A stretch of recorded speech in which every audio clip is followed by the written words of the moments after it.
नमस्कार दोस्तों, simplifying engineering education में आपका स्वागत है। दोस्तों, अगर आपने अभी तक चैनल को सब्सक्राइब नहीं किया है तो कृपया चैनल को सब्सक्राइब करें, नीचे बने बेल आइकन्स को दबाएं जिससे आपको लेटेस्ट अपडेट्स प्राप्त होते रहें। प्रिंसिपल ऑफ कम्युनिकेशन इंजीनियरिंग के अंदर आज से हम अगला चैप्टर 9 शुरू करने वाले हैं, that is demodulation of am wave.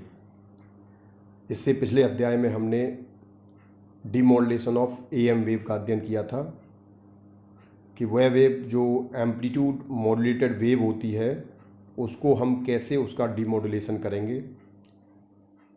जैसा कि आप जानते हैं, demodulation is the reciprocal process of the modulation. Modulation में हम मॉड्यूलेटिंग सिग्नल को कैरियर सिग्नल पर सुपर इम्पोज करते थे और उसके बाद उसको हम पावर एम्पलीफायर के द्वारा एम्पलीफाई करने के बाद ट्रांसमीटर के माध्यम से उसे ट्रांसमिट कर देते थे। दूसरी तरफ रिसीविंग एंड पर जब हम उसको रिसीवर के द्वारा रिसीव करते हैं तो वहाँ पर रिसीवर के अंदर डीमॉड्यूलेशन की प्रोसेस होती है। डीमॉड्यूलेशन प्रोसेस में हम जो मॉड्यूलेटिंग सिग्नल है उसे कैरियर सिग्नल से सेपरेट करते हैं। तो दोस्तों, जिस प्रकार का मॉड्यूलेशन हमने किया है, अगर हम एएम मॉड्यूलेशन किया है तो हम एएम डीमॉड्यूलेशन करते हैं। अगर हमने मॉड्यूलेटिंग सिग्नल को फ्रीक्वेंसी मॉड्यूलेटेड किया है तो एफएम वेव को हम एफएम डीमॉड्यूलेशन प्रोसेस के द्वारा ही करते हैं। अगर हमने फेज़ मॉड्यूलेशन किया है तो हम फेज़ डीमॉड्यूलेटर का यूज करते हैं। तो आज हम एफएम डीमॉड्यूलेटर का अध्ययन करेंगे। तो डीमॉड्यूलेशन ऑफ एफएम वेव कि अगर कोई वेव फ्रीक्वेंसी मॉड्यूलेशन के द्वारा ट्रांसमिट की गई है तो हम उसे कैसे एक्सट्रैक्ट करेंगे कैरियर सिग्नल से। So in this particular lecture we will study about the basic principle of detection of FM wave कि एफएम वेव का जो बेसिक प्रिंसिपल होता है, किस सिद्धांत पे ये काम करता है, उसका अध्ययन करेंगे। देन इसमें जो इसका एक प्रकार होता है स्लोप डिटेक्टर, उसका भी अध्ययन करेंगे। तो the circuit which is used for the FM detection are slope detector।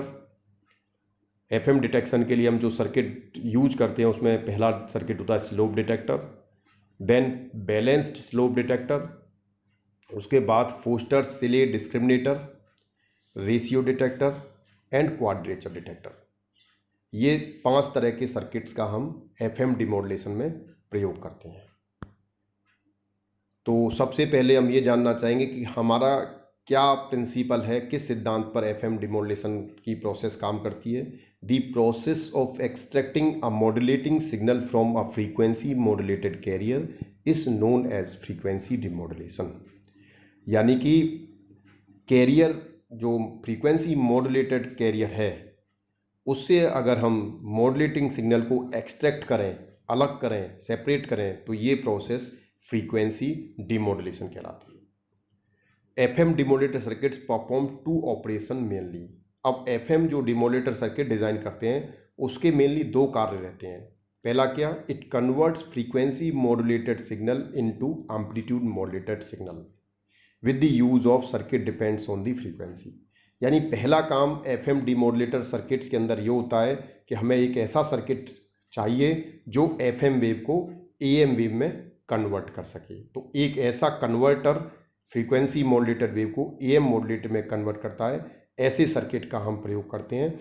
Hence the circuit whose output voltage depend upon the input frequency, such type of circuit known as frequency discriminator. हम ये कह रहे हैं कि हमें एक ऐसा circuit चाहिए जिसके आउटपुट की फ्रीक्वेंसी उसके इनपुट पर, आउटपुट का जो वोल्टेज है वो इनपुट फ्रीक्वेंसी पर डिपेंड करेगी। ऐसे सर्किट को हम फ्रीक्वेंसी डिस्क्रिमिनेटर बोलते हैं। यानी हमने ये कहा कि हमें एफएम सिग्नल को एएम सिग्नल में कन्वर्ट करना है। इसका मतलब एक ऐसा सर्किट जिसके इनपुट की फ्रीक्वेंसी चेंज हो रही हो तो उसके आउटपुट की वोल्टेज उसके करस्पॉन्डिंग चेंज हो। ऐसे सर्किट को हम फ्रीक्वेंसी डिस्क्रिमिनेटर सर्किट बोलते हैं। सेकेंड ऑपरेशन जो एफएम डीमॉड्यूलेटर द्वारा परफॉर्म किया जाता है, the modulating signal m t is recovered from AM modulator signal with the use of linear diode envelope detector. जब हमें फ्रीक्वेंसी डिस्क्रिमिनेटर सर्किट से एएम वेव मिल जाती है तो हम एनवलप डिटेक्टर का प्रयोग करके उस एएम वेव को एक्सट्रैक्ट कर लेते हैं एम्पलीट्यूड मॉड्यूलेटेड वेव से, मॉड्यूलेटिंग सिग्नल को हम एक्सट्रैक्ट कर लेते हैं। ये हम ऑलरेडी पिछले अध्याय में पढ़ चुके हैं। टाइप ऑफ डिस्क्रिमिनेटर, अब डिस्क्रिमिनेटर कितने तरह के हो सकते हैं? तो जनरली डिस्क्रिमिनेटर सर्किट दो तरह के होते हैं, स्लोप डिटेक्टर और phase discriminator, phase difference discriminator circuit. तो सबसे पहले हम स्लोप डिटेक्टर का अध्ययन करेंगे। Slope detector, the working principle of slope detector is based on the type of slope of the frequency response characteristic of frequency selective network. जो हमने frequency selective network use किया या फ्रीक्वेंसी डिस्क्रिमिनेटर सर्किट यूज किया है, जिसकी output की voltage उसकी input की फ्रीक्वेंसी पर डिपेंड करेगी, उस सर्किट के फ्रीक्वेंसी रेस्पॉन्स कैरेक्टरिस्टिक को जनरली हम यूज करते हैं और उसके स्लोप को हम यूज करते हैं, इसलिए हम इसको स्लोप डिटेक्टर बोलते हैं।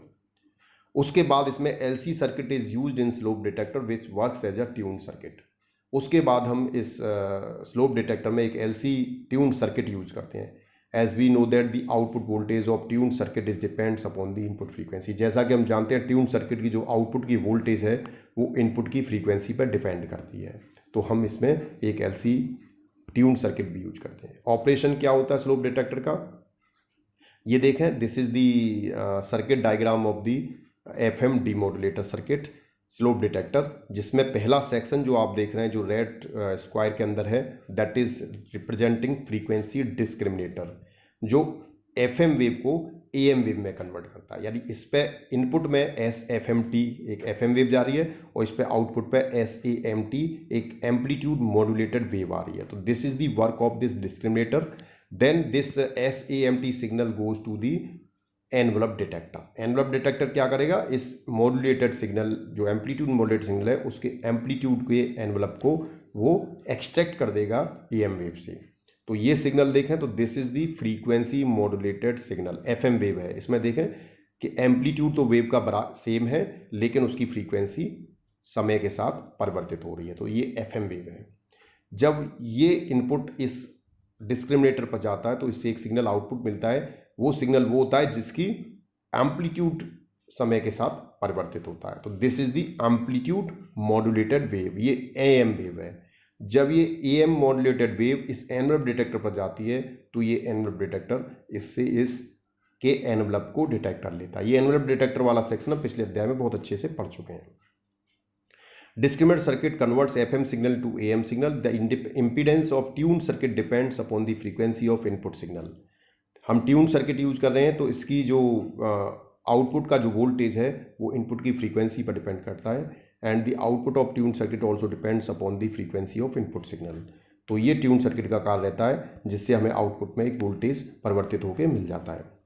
Operation of slope detector, the resonance frequency of tune circuit is greater than the carrier frequency. पहले तो हम जो रेजोनेंस फ्रीक्वेंसी है वो हमारी कैरियर फ्रीक्वेंसी से ज़्यादा होती है। Tune circuit is detuned with carrier frequency, tune circuit है उसे हम कैरियर फ्रीक्वेंसी एफसी पर डिट्यून्ड करते हैं, hence it convert FM signal into AM signal. फिर ये जो सर्किट है वो हमारा एफएम सिग्नल को एएम सिग्नल में कन्वर्ट करता है। Then we pass this AM signal from the envelope detector, जैसा हमने पीछे देखा। The slope characteristic of curve, जो कर्व हमें मिलता है उसमें alpha is equal to D E M over D omega, where delta omega is nothing, it's a small change in frequency. Frequency में जो स्मॉल चेंज होता है वो डेल्टा ओमेगा से रिप्रेजेंट करते हैं, और जो अल्फा है that is the slope of the characteristic, और E M is the amplitude of the output. So this is the frequency response characteristic of the frequency discriminator circuit. इसमें देखें तो इसमें जो स्लोप हमें मिल रहा है, इस स्लोप में जो मैक्सिमम एम्पलीट्यूड है वो ओमेगा आर फ्रीक्वेंसी पर, रेजोनेंस फ्रीक्वेंसी पर हमें मैक्सिमम एम्पलीट्यूड मिलता है। हमने ये कहा था कि जो कैरियर फ्रीक्वेंसी है वो कम होगी ओमेगा आर से, तो आप देखें this is the carrier frequency. तो इसके बाद omega C plus delta omega, delta omega क्या था, फ्रीक्वेंसी में चेंज था, तो omega C plus delta omega पे आपको एक फ्रीक्वेंसी मिलती है, एक omega C minus delta omega पर। इन तीनों से आपको जो वेव मिलती है वो इस तरह से आपको एक आउटपुट वेव मिल जाती है जिसमें एएम और एफएम दोनों सिग्नल हैं। अब हमें इस एनवलप डिटेक्टर के माध्यम से इसमें से एएम सिग्नल या मॉड्यूलेटिंग सिग्नल के एनवलप को सेपरेट करना है। Demerits of slope detector, circuit characteristic is not linear so output is distorted. Generally इसकी जो कैरेक्टरिस्टिक है वो नॉन लीनियर होती है, लीनियर नहीं होती, नॉन लीनियर है। सो आउटपुट क्या होता है, वो डिस्टॉर्ट हो जाता है। It does not reject changes in amplitude while its output is sensitive to the change in amplitude of input FM signal which is not a good quality.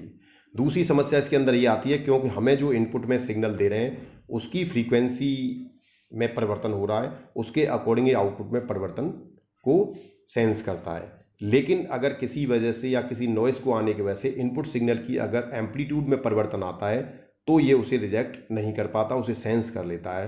तो ये चेंजेस को रिजेक्ट नहीं कर पाता उसमें एम्पलीट्यूड के जो इनपुट पे आ रहे हैं, तो हमें एक डिस्टॉर्टेड वेव मिलती है।